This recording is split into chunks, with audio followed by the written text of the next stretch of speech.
Bakışına vurulmuşam, yerişine vurulmuşam, duruşuna vurulmuşam, benim güzel Ayşem.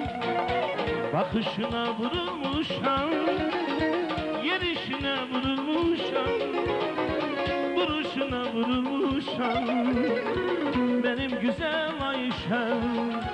Bir gün öksürürsün seni, dudakların baldır seni, niye dilin baldır seni? Oy benim güzel Ayşem. Bir gün öksürürsün seni, dudakların baldır seni, niye dilin baldır seni? Oy benim güzel Ayşem. Oy benim güzel Ayşem.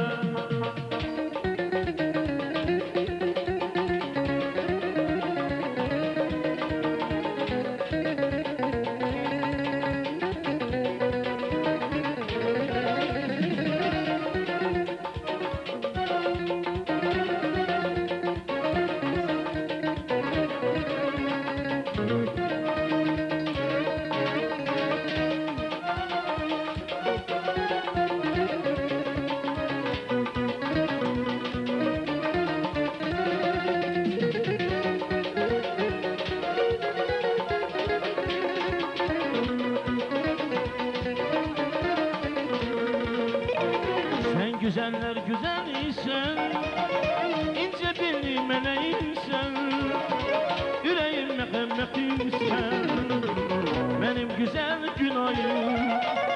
Sen güzeller güzeliysen, ince belli meleğimsen, yüreğime hemmetimsen, benim güzel Günayım. Bir gün öksürürsün senin, dudakların maldır senin, niye dilin maldır senin?